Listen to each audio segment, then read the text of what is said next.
Baik, terima kasih atas waktunya. Perkenalkan, nama saya Niputu Devi Patricia, NIM 2015613139, kelas 1D D3 Akuntansi. Jadi, di video saya kali ini saya akan mempresentasikan korupsi merajalela di Indonesia dan juga menunjukkan tutorial bagaimana saya menyelesaikan PowerPoint ini. Jadi, kita langsung saja masuk ke pengertian korupsi. Apa sih itu korupsi? Korupsi atau rasuah adalah tindakan pejabat publik, baik politisi maupun pegawai negeri, serta pihak lain yang terlibat dalam tindakan itu yang secara tidak wajar dan tidak legal menyalahgunakan kepercayaan publik yang dikuasai kepada mereka untuk mendapatkan keuntungan sepihak.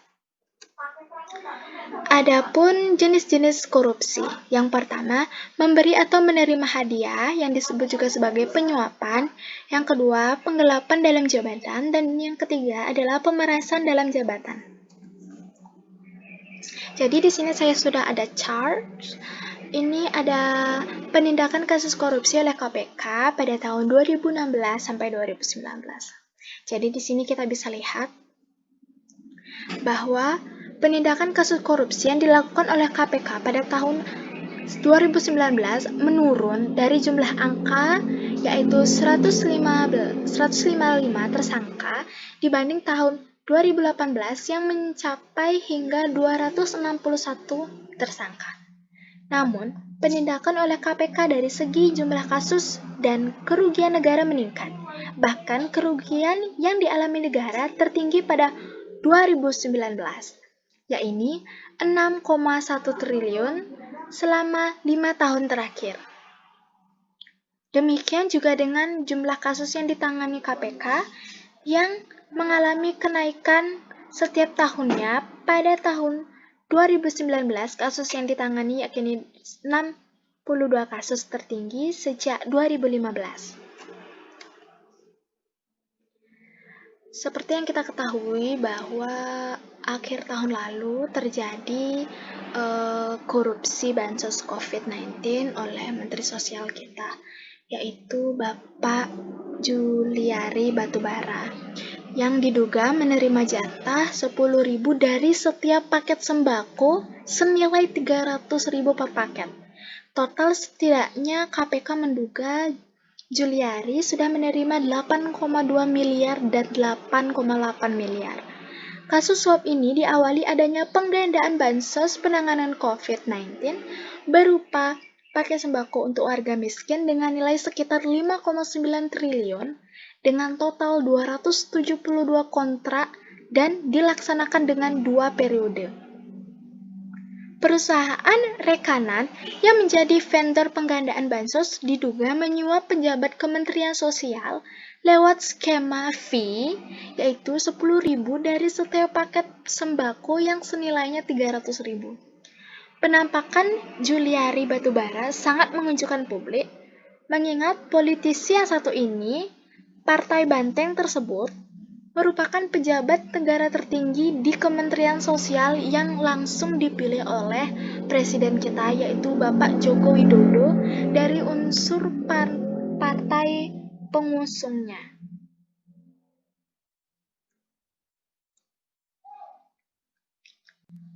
Lalu, mengapa korupsi masih merajalela di Indonesia? Ada beberapa alasannya, yaitu yang pertama, berbagai sanksi dan hukuman yang selama ini dijatuhkan pada koruptor belum menimbulkan efek jera.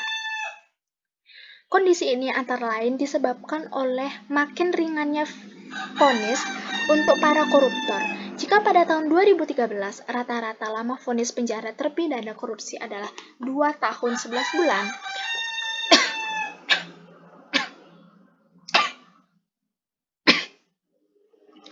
mohon maaf, saya ulang. Jika pada tahun 2013 rata-rata lama vonis penjara terpidana korupsi adalah 2 tahun 11 bulan, maka pada tahun 2015 hanya 2 tahun 2 bulan. Di tahun 2016 ini, hukuman terhadap koruptor juga termasuk ringan. Contoh sederhana seperti hukuman yang diberikan kepada Gubernur Sumut Nonaktif, GPN, Vonis Majelis Hakim Pengadilan Tipikor Jakarta hanya memberikan hukuman 3 tahun penjara dan 2,5 tahun ke bini mudanya Evi Susanti.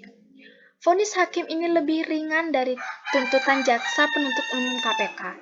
Walau masih ada kasus lain yang menjerat, namun vonis atas perkara suap hakim dan panitera PT UN Medan serta pemberian gratifikasi ke anggota Komisi 3 DPR Patrice Rio Capella dalam pengurusan perkara bansos di Kejagung kita nilai terlalu ringan mengingat kerugian negara triliunan rupiah akibat kasus korupsi yang belum tuntas dan membuat bingung KPK karena saking banyaknya oknum yang terlibat dalam kasus besar ini. Yang kedua ada makin terkikisnya budaya malu di kalangan sesama anggota masyarakat, bahkan seperti yang diperhatikan oleh legislator kita. Mereka sebagai representatif dari warga negara kita tidak malu menuduh, bahkan menyerang pimpinan lain yang tidak sepaham dengan berbagai tuntutan negatif. Padahal dia sendiri lebih buruk dari yang dia sangkakan. Budaya malu yang tidak ada mengakibatkan masyarakat menjadi permisif dan bahkan cenderung mudah melupakan pejabat negara yang melakukan korupsi. Masyarakat jadi pesimis karena para koruptor makin banyak, juga kesempatan untuk sama-sama melakukan praktek korupsi tatap terbuka lebar. Di mana pada kesempatan maka para koruptor tetap memanfaatkan kesempatan itu sekecil apapun karena rayuan dan tidak adanya budaya malu untuk tidak melakukan korupsi. Next, yang ketiga, adanya perlakuan istimewa untuk para narapidana kasus korupsi. Di tengah-tengah sorotan publik tentang buruknya manajemen penjara, ternyata benar masih ada diskriminasi terhadap penghuni penjara. Hal ini setidaknya terlihat jelas di Lembaga Permasyarakatan Sukamiskin, Bandung, Jawa Barat. Menurut artikel yang saya baca, para napi di LP Sukamiskin ini mendapatkan fasilitas istimewa berupa saung-saung yang beristirahat dan menerima kunjungan. Selain itu, sejumlah napi juga ditenggarai menyimpan dan menggunakan alat komunikasi sesuka hati mereka.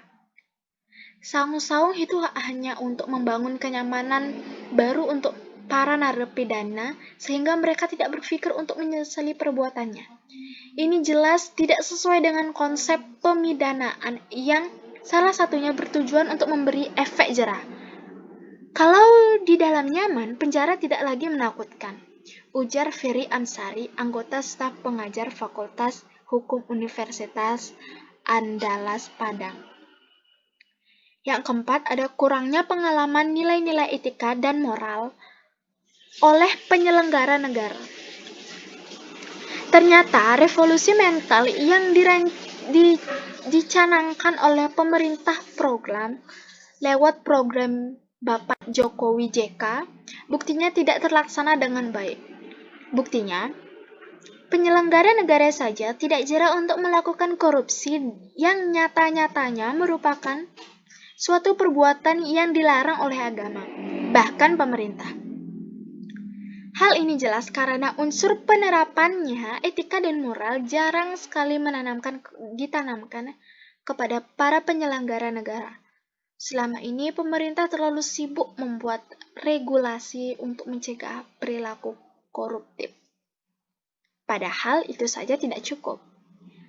Perlu pembelajaran penerapan etika dan moral kepada para penyelenggara negara yang perilakunya ditiru oleh masyarakat lain. Selanjutnya, tidak adanya ketegasan dalam memimpin. Sudah lama warga masyarakat Indonesia menyerukan agar pemimpin negeri kita tegas dalam mengambil tindakan bagi koruptor. Namun nyatanya bagaimana? Sikap abu-abu masih sering kita jumpai ketika para pemimpin dihadapkan pada kasus besar. Contohnya, kasus Hambalang. Kasus korupsi terbesar di negeri ini masih mengendap. Belum ada kejelasan dari pemimpin di negeri ini untuk menelusuri dan menetapkan siapa aktor intelektual dari kasus ini.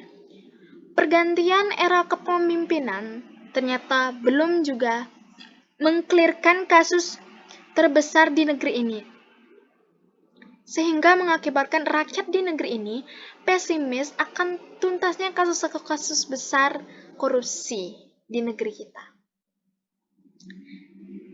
Yang terakhir ada proses hukum yang lambat karena kurangnya sinergi antar lembaga-lembaga negara. Ini terlihat ketika orang-orang dari kaum elit yang dimintai keterangan untuk bersaksi dalam suatu kasus korupsi tidak memberikan keterangan yang maksimal.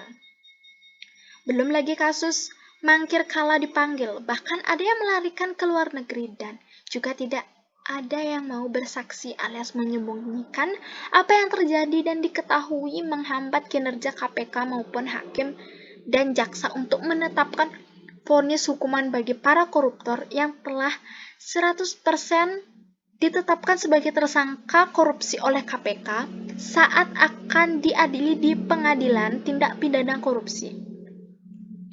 Belum lagi adanya muncul pelemahan terhadap Komisi Anti Rasuah ini, berupa revisi Undang-Undang KPK yang menghapus kewenangan dalam hal penyadapan. Padahal, penyadapan adalah alat ampuh untuk KPK untuk membuktikan seseorang itu benar-benar melakukan transaksi korupsi atau tidak. OTT merupakan buah hasil kerja keras yang bernama senjata KPK, yaitu penyadapan. Kita ke materi selanjutnya, yaitu bagaimana kita bisa memberantas korupsi. Jadi di sini saya akan menunjukkan videonya dengan judul Saatnya Utamakan Pencegahan Korupsi.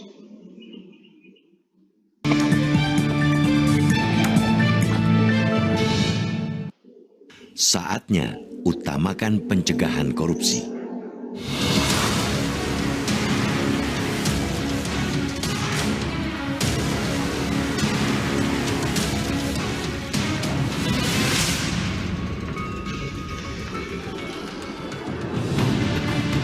Korupsi merupakan penyakit yang tak kunjung sembuh dengan obat lama, yaitu penindakan. Dibutuhkan obat baru berupa cara pandang baru menilai keberhasilan para penegak hukum. Pandangan lama ialah keberhasilan pemberantasan korupsi diukur dari berapa kasus yang diangkat dan sudah berapa banyak orang yang dipenjara. Cara pandang seperti itulah yang menjadi dasar pilihan penindakan sebagai satu-satunya obat selama ini. Glorifikasi penindakan terasa pada saat aparat penegak hukum berapi-api menjelaskan operasi tangkap tangan atau mengekspos kasus yang masih dalam tahap penyidikan. Kuat kesan pamer kekuasaan pada saat menjelaskan keberhasilan penindakan korupsi demi kepentingan popularitas lembaga. Seakan-akan negeri ini tanpa prestasi, hanya korupsi yang dilakukan orang Indonesia. Sepanjang aparat penegak hukum hanya memuliakan penindakan, sepanjang itu pula korupsi tumbuh subur. Karena itulah harus ditemukan obat baru untuk memberantas korupsi. Obat itu ialah cara pandang baru dengan mengutamakan pencegahan. Semakin banyak orang terjaring operasi tangkap tangan, mestinya dimaknai sebagai kegagalan dalam mencegah korupsi. Cara pandang baru itulah yang ditawarkan Presiden Joko Widodo saat menyampaikan pidato dalam sidang gabungan DPD dan DPR pada 16 Agustus. Tetapi keberhasilan para penegak hukum bukan hanya diukur dari berapa kasus yang diangkat dan bukan hanya berapa orang dipenjarakan. Harus juga diukur dari berapa potensi pelanggaran hukum dan pelanggaran HAM bisa dicegah. Berapa potensi kerugian negara yang bisa diselamatkan. Ini perlu kita garis bawahi, kata Presiden. Harus tegas dikatakan bahwa Komisi Pemberantasan Korupsi sesuai Undang-Undang Pembentukan diberi tugas antara lain melakukan tindakan-tindakan pencegahan tindak pidana korupsi. Pasal 13 Undang-Undang Nomor 30 Tahun 2002 tentang KPK mengatur secara rinci kewenangan lembaga anti rasuah itu dalam melaksanakan langkah atau upaya pencegahan. Tidak hanya terkait dengan laporan harta kekayaan penyelenggara negara dan gratifikasi. KPK juga diminta menyelenggarakan program pendidikan anti korupsi pada setiap jenjang pendidikan. Sejauh ini, belum ada penerapan pendidikan anti korupsi pada setiap jenjang pendidikan formal. Harus jujur dikatakan bahwa KPK sudah berupaya melakukan pencegahan korupsi, akan tetapi usaha itu belum dilakukan sekuat tenaga. Fungsi penindakan jauh lebih populer daripada pencegahan, sehingga korupsi patah tumbuh, hilang berganti. Fokus pencegahan korupsi hendaknya diletakkan di atas pundak pimpinan baru KPK nanti. Demi pencegahan korupsi, bila perlu, Undang-Undang Pemberantasan Korupsi segera direvisi. Undang-Undang Nomor 20 Tahun 2001 tentang pemberantasan tindak pidana korupsi sesungguhnya belum sesuai standar yang diamanatkan dari ratifikasi Konvensi PBB menentang korupsi atau UNCAC. Berdasarkan tinjauan implementasi UNCAC, Undang-Undang 30/2002 belum mengadopsi 4 jenis korupsi yang juga berkolerasi dengan upaya pencegahan, yaitu perdagangan pengaruh, trading in influence, penyuapan di sektor swasta, bribery in the private sector, penyuapan asing, foreign bribery, dan memperkaya diri secara ilegal, illicit enrichment. Nah, kok bisa? Pemberantasan korupsi harus terus-menerus dilakukan tanpa mematikan inisiatif penyelenggara negara untuk berinovasi. Karena itu, pada saat bersamaan dilakukan debirokratisasi penyederhanaan kerja, penyederhanaan proses yang berorientasi pada pelayanan, saatnya mengedepankan pencegahan korupsi.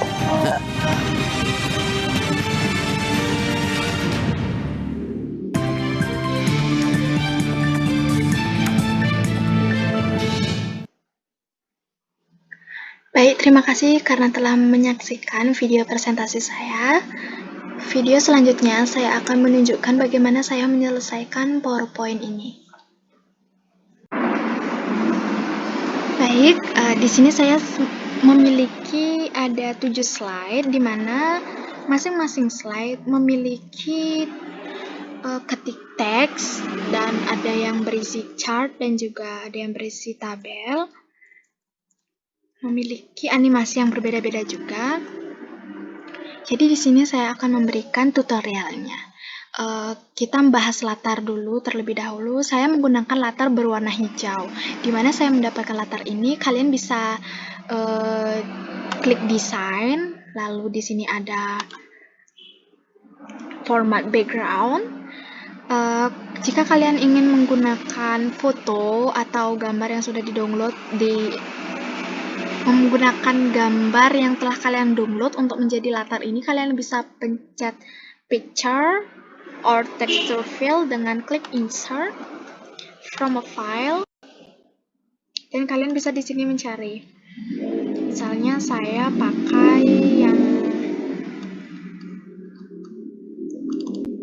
pakai bendera merah putih ini latarnya. Jadi langsung berubah ya warnanya. Tapi karena saya tadi menggunakan latar berwarna hijau, saya lebih suka pakai yang ini. Dan untuk judulnya saya menggunakan tulisan Times New Roman dengan ukuran 40. Jika kalian mau lebih perkecil lagi, kalian bisa memperkecilnya dengan mengklik ukuran ini, dan kalian bebas memilih ukuran yang mana saja. Jika kalian tidak suka dengan yang tulisannya di tengah-tengah seperti ini, kalian bisa klik ini, atau ini, bebas. Nah, untuk gambar ini, di mana saya dapatkan, ini gambar yang saya download. Jadi, jika teman-teman mau menaruh gambar pada slide, kalian tinggal pencet insert, kalian ke picture, kalian klik lagi this device, dan kita akan ketemu nanti, misalnya saya klik ini, insert. Nah, teman-teman langsung saja mau mengatur gambarnya ada di mana, mau di posisi di mana, itu terserah kalian ya. Seperti contohnya saya ini. Yang penting pas pada kotaknya ini. Lanjut kita ke slide kedua. Pengertian korupsinya ini sama seperti yang tadi ya. Sama seperti slide pertama. Ini ada judul, ini ada teksnya. Dan ini merupakan animasi ya, teman-teman, animasi. Dimana saya dapat animasi ini, dimana kalau kita play PowerPoint-nya, nanti dia akan bergerak seperti ini. Nah, bagaimana saya dapat ini itu di internet ya, teman-teman. Saya dapat di internet, lalu jika kalian saya akan menambahkan yang lain lagi. Misalnya saya menggunakan ini. Saya gunakan animasi ini. Saya taruhnya di sini. Saya taruh di sini. Lalu kita langsung ke format. Maksud saya ke animation. Kita cari, terserah kalian mau pilih yang mana. Nanti contohnya akan seperti ini. Dan untuk timernya kalian bisa setting sesuka hati kalian. Jika kita replay, maka hasilnya akan seperti ini. Nah, seperti itu. Lanjut ke slide yang ketiga, jenis-jenis korupsi. Di sini saya menggunakan latar belakang tulisan ya. Latar belakang. Di sini saya dapatkan di sini ya, teman-teman. Di sini kalian bebas pilih warnanya, terserah kalian mau yang mana. Saya menggunakan ini agar tulisannya, judulnya itu terlihat jelas, gitu maksud saya. Nah, saya juga menggunakan smart art ya, ini namanya smart art ya. Ini saya juga menggunakan smart art, dimana saya menggunakan tiga kolom.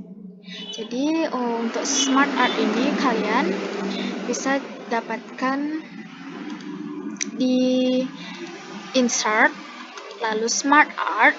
Kalian bebas pilih tema yang mana. Kalau saya tadi saya gunakan yang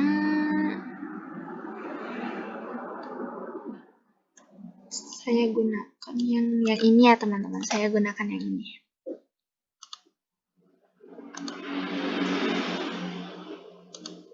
Saya menggunakan yang ini ya, teman-teman. Lalu gambarnya saya isi sendiri. Ini gambar saya tempel. Caranya sama seperti tadi, kita mencari gambar ini. Tinggal diperkecil saja. Nih. Lanjut ke yang nomor 4. Maksud saya yang ini kita hapus dulu ya, biar nggak bingung.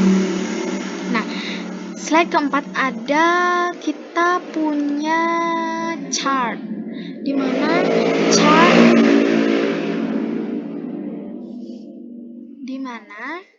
di sini kita judulnya masih tetap seperti ini, caranya juga masih sama, tulisannya teman-teman bisa cari sendiri, mau yang mana terserah teman-teman, tapi saya lebih suka pakai Times New Roman dengan ukuran 30 dan bold. Nah, untuk membuat chart ini mudah sekali, kalian tinggal cari chart, kalian ke insert, kalian cari chart, lalu di sini sudah bebas ya, kalian mau yang mana pun boleh. Tapi saya memilih tadi yang kolom. Tinggal di OK. Kita tunggu karena dia lama. Nah, seperti ini. Nanti kalian bisa ubah-ubah ya, seperti saya ini, seperti chart saya ini. Ini sudah saya atur ya. Nanti di sini kalian tinggal, misalnya di sini saya tulis 2020, 2021, 2022, 2023. Nanti dia otomatis ya teman-teman di sini ya, 2020, 2021, 2022, 2023. Nanti kalian tinggal ketik aja ininya berapa. Itu suka-suka hati kalian, yang penting contohnya sama seperti ini. Kita next ke slide nomor 5, yaitu ada ini sama seperti tadi, ini materinya, tapi saya gunakan latar tulisannya karena agar terlihat jelas. Namun yang membedakannya di sini saya menggunakan GIF animasi bergerak.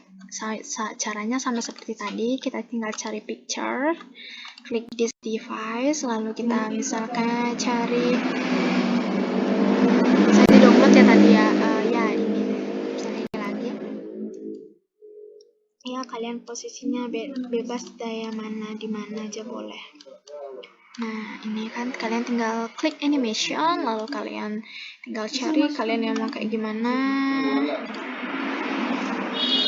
Itu terserah kalian. Nanti set timernya di sini kalian bisa ya, teman-teman.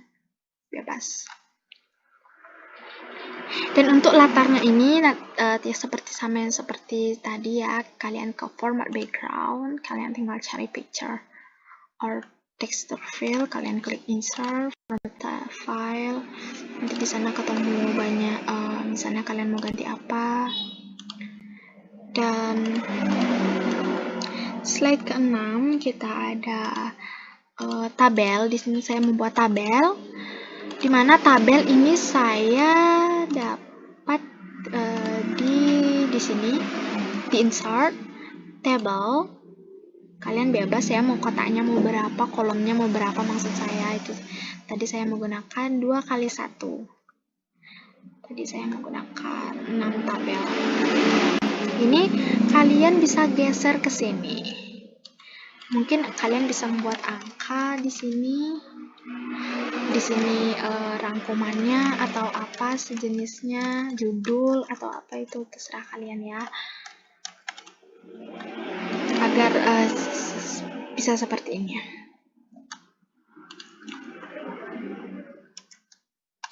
Dan yang terakhir, slide terakhir saya menggunakan video di sini dengan judul Saatnya Utamakan Pencegahan Korupsi.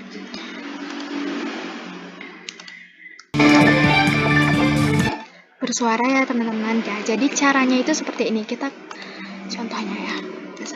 Judulnya apa tadi? Saatnya Utamakan Pencegahan. Di sini judulnya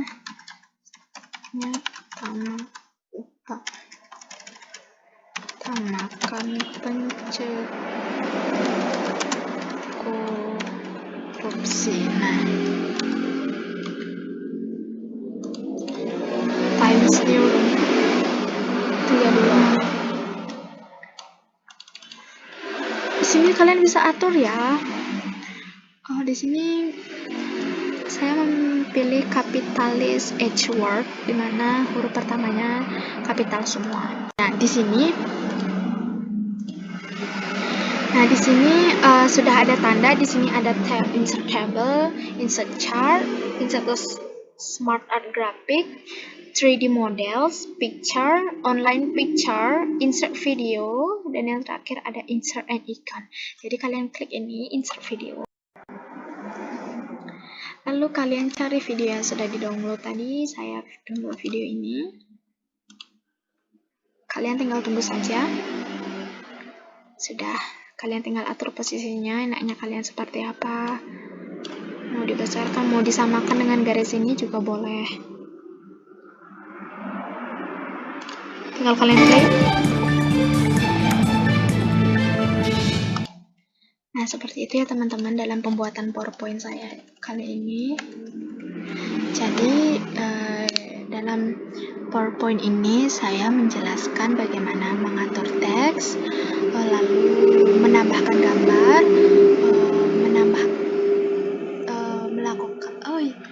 melakukan transition and animation, lalu ada penambahan GIF, gambar bergerak seperti ini, dan penambahan video. Jadi sekian dulu presentasi video dan tutorial dari saya.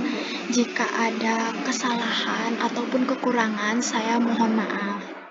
Saya ucapkan terima kasih dan saya tutup dengan Parmasanti. Om Santi Santi Santi.